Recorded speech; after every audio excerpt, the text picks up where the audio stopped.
Naruto est considéré dans le monde entier comme un des piliers du manga et représente sûrement le manga préféré de beaucoup d'entre nous. C'est un manga très riche en valeurs et en leçons de vie avec une très belle écriture derrière des personnages intéressants et au caractère bien défini. Sauf que comme vous le savez tous, à partir de l'arc de Pain dans Shippuden, ça part un petit peu en vrille et Masashi Kishimoto lui-même a énormément eu du mal à redresser la barre à force d'aller de plus en plus loin dans la surenchère de power-up. Naruto les amis reste à ce jour mon manga préféré malgré toutes les dernières sorties. En tout cas il a su m'impacter profondément avec toutes ses valeurs, toutes ses morales et tout ça. Il m'a quand même énormément déçu, même si bien sûr il n'y a pas tout à jeter sur la fin. Il avait quand même de bonnes intentions, de très bonnes idées, même si bien sûr la plupart d'entre elles étaient quand même assez prévisibles. Sauf que dans la globalité de son œuvre, Masashi Kishimoto a fait beaucoup d'erreurs d'écriture, pas mal d'incohérences tant dans Naruto que dans Shippuden qui lui ont quand même valu pas mal de critiques négatives. Et justement les amis, dans cette vidéo on va parler d'une incohérence qui va concerner le personnage de Nagato, et croyez-moi que si cette incohérence en tout cas n'avait pas eu lieu, ça aurait pu changer beaucoup de choses,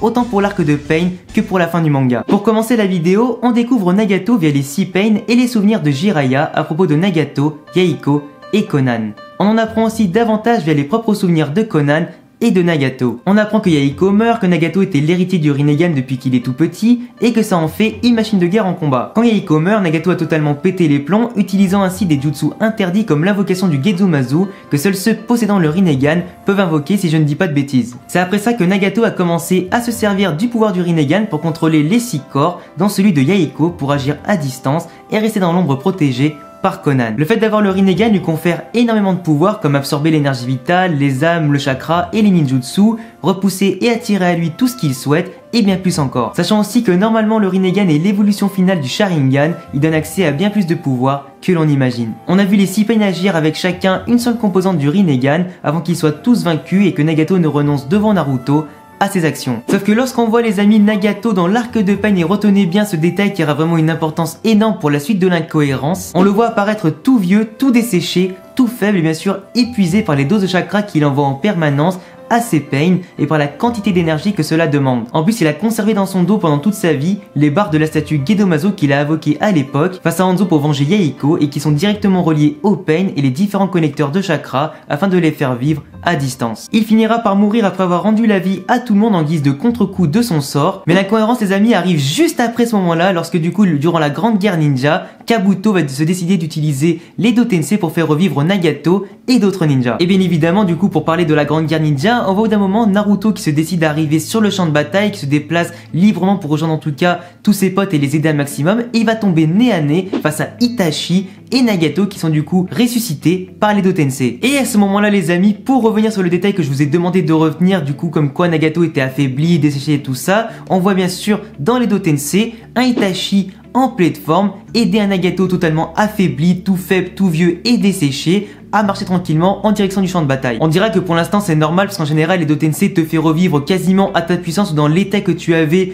avant de mourir. Du coup on peut dire que jusqu'à maintenant c'est normal, c'est correct, c'est justifié. Et l'incohérence les amis est ici pour pas vous faire attendre plus longtemps dans la vidéo. Nagato va bien sûr commencer à se battre, utiliser ses propres pouvoirs du coup du Rinnegan contre tous les soldats en tout cas de l'Alliance Ninja. Il va commencer à utiliser les pouvoirs du Rinnegan pour absorber le chakra, les jutsu et l'énergie vitale de tous les soldats qui lui tombent sous la main. Et c'est à ce moment-là les amis qu'il va rajeunir, retrouver de la vitalité, de la puissance en tout cas, tout ce qui faisait sa force quand il était plus jeune et en pleine forme. Et je suis désolé les amis mais ce détail en tout cas peut-être qu'il a échappé à tout le monde, mais moi en tout cas quand je l'ai vu autant dans l'animé que dans le manga, ça m'a profondément choqué. Et je peux vous dire un truc, heureusement que Itachi à l'époque était quand même hyper intelligent pour réussir lui-même à se libérer du pouvoir de l'Edo Tensei pour aider avec la pleine possession de ses moyens Naruto à ce moment-là, parce que s'il n'avait pas fait ça, Nagato aurait littéralement tuer tout le monde avec sa puissance. Si t'as pas vraiment compris l'incohérence dont je parle, je t'explique depuis le début. Tu avais un Nagato faible et desséché face à Naruto dans l'arc Pain, sachant que le mec était au bord de la mort et qu'il possédait en plus de ça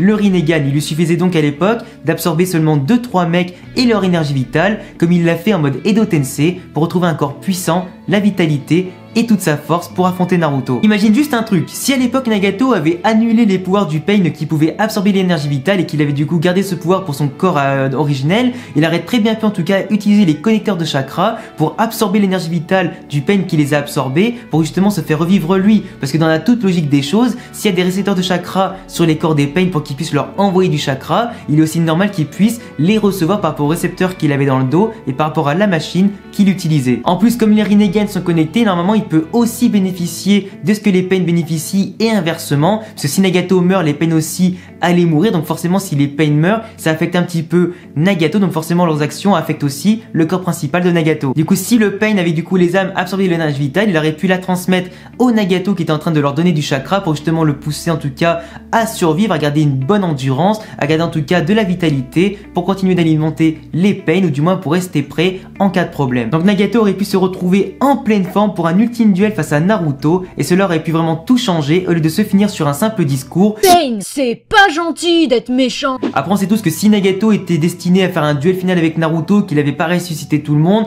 je pense que Masashi Kishimoto aurait quand même trouvé le moyen de ressusciter par exemple le Kakashi qui était hyper important pour la suite du scénario par rapport à Obito et la fin de la Grande Guerre. Et il est clair par contre que si Nagato avait vraiment basculé dans un combat final contre Naruto en 1v1 etc avec toutes les valeurs qui étaient les siennes, il n'aurait pas ressuscité tout village après ça. Mais du coup tu comprends très bien là où je veux en venir. Si Nagato à l'époque avait récupéré de la vitalité, si c'était battu avec Naruto, si du coup certains morts étaient restés morts dès le début, s'ils n'avaient pas eu du coup une seconde chance de ressusciter, on aurait du coup un Nagato hyper balèze, c'est un Naruto qui aurait été largement affaibli pour la suite du manga. Il y aurait eu quand même pas mal de conséquences par rapport à la Grande Guerre qui aurait pu largement tout changer, ou des fois un Nagato qui aurait pu au final changer de camp, aider Naruto pour la Grande Guerre et tout ça, on aurait vraiment eu un nouveau schéma final. Après est-ce que ça aurait été mieux écrit, pas bien écrit etc, mais en tout cas c'est une incohérence que personne n'avait remarqué, je tenais en tout cas à la dire en vidéo. Je sais pas si vous avez une explication, si vous avez une explication logique, et bien écoutez, dites-la moi en commentaire, je demande que ça les amis, parce que pour moi, j'ai beau retourner la situation dans tous les sens, il n'y a pas vraiment